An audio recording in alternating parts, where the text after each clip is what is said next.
Sa video na 'to pag-uusapan natin kung pasok nga ba sa master list para sa pensyon ng DSWD si lolo at lola, ano yung mga criteria at ano yung mga dapat pa nating malaman dito sa social pension ng DSWD.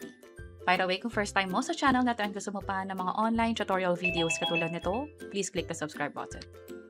Para mapasali o malista sa master list, ito yung mga criteria.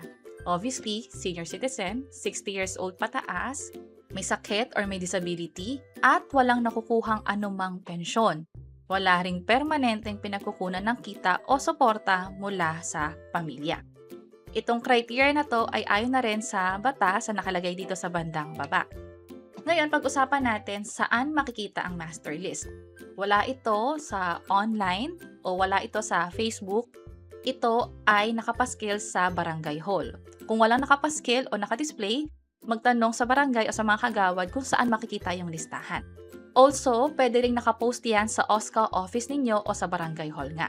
Meron ding mga barangay assembly na tinatawag kung saan ang initial list ay nakapost ng 15 araw para masuri ng mga senior citizen. Ngayon, paano malalaman kung validated ka? Dapat merong DSWD social worker o validator na bibisita sa bahay ninyo. Ang pag-check or pag-interview ay gagawin house to house. So sasailalim nga kayo sa mga tanong o sa assessment gamit ang Social Pension Application Form. Ihanda na rin ang OSCA ID o yung Senior Citizen ID, maging birth certificate para sa proseso na to. Itong sinasabi natin ay base na rin sa guidelines na nakapost sa website ng DSWD. Ngayon, gaano katagal ang buong proseso? Yung validation, pag-process hanggang sa ma-approve. Sa tansyado ng DSWD, pwedeng umabot ng 30 days para sa mga nasa city o syudad, 45 days naman para sa mga isolated areas o yung talagang malalayong lugar. Ayon na rin sa DSWD, ang pag-validate ay masusing proseso para masiguro na tunay na nangangailangan ang makakatanggap. Hindi kasi lahat makakakuha kahit sinasabing qualified ka na o pasok ka sa mga ito. Mamaya pag-usapan natin kung bakit. Ngayon, meron ditong dalawang case. Isang 62 years old, isang 82 years old. Pareho silang qualified, pareho silang indigent, pareho silang pumasa doon sa interview, pero magkakaiba sa status. Halimbawa, si Lola Susan ay pasok sa criteria, pero limitado ang budget ng gobyerno para sa taong ito. Pag ganyan, siya ay mapupunta muna sa waitlist ng LGU. Kapag nagkaroon na ng slot, ibig sabihin may pumanaw o natanggal, o sinabi ng gobyerno na dadagdagan nila yung mga beneficiary, yun yung pagkakataon na mula sa waitlist mapupunta na siya sa master list. Tandaan na for this case, si Lola Susan ay 62 years old. Ngayon, pag-usapan natin si Lolo Mario. Mas priority siya kasi nga mas matanda. Ayon sa DSWD 2026 budget, prioridad ang pinakamatatandang indigent, oldest of the population. 82 years old na si Lolo, that's why mas priority siya. At target din ng DSWD na madagdagan pa ng 171,000 na bagong beneficiary mula sa waitlist ngayong taon. So kung mapapansin nyo, parehong qualified pero dahil mas matanda nga si Lolo Mario, 82 years old, pasok na siya sa master list or na-prioritize nga siya. Ngayon, kung may makikita kayo ng mga link sa Facebook, huwag agad-agad maniniwala. Lalo may mga links ngayon na scam na pala. Kukunin yung details niyo o yung password niyo sa phone, kapag ganyan, mag-ingat. Huwag maniwala sa Facebook post na nagkasabing click here para sa automatic na pensyon. Walang ganong programa ang DSWD, instead ini-interview talaga. Makipag-coordinate din sa barangay kung may karagdagang tanong pa o sa OSCA office ninyo. Ang DSWD officer ay hindi nanghihingi ng personal information sa comment section. Ang pagrehistro ay gagawin sa OSCA lamang, hindi online. Ngayon, bakit may mga pagkakataon na hindi pala pasok or disqualified?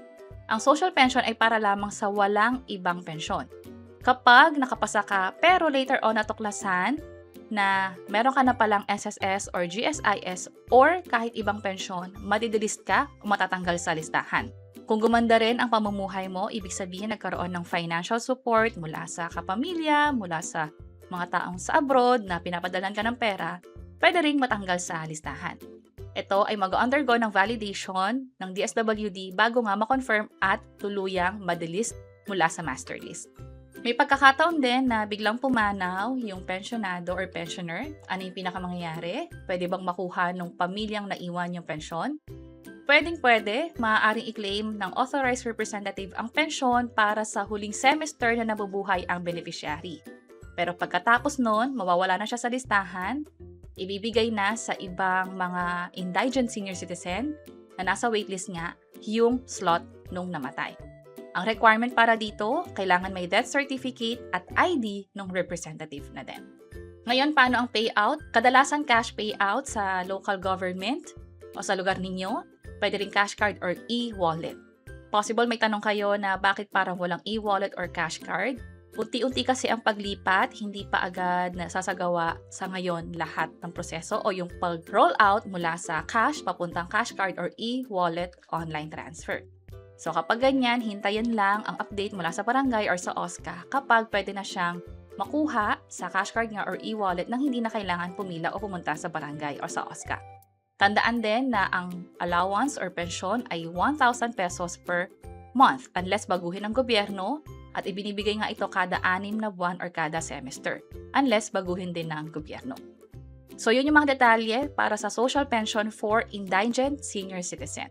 Ngayon kung may question kayo, paano magpasa ng documents, paano mag-apply, meron kaming ginawang hiwalay na tutorial video tungkol dyan. Pwede nyo i-check itong video sa bandang baba. Sana makatulong and see you sa mga next videos. Bye-bye!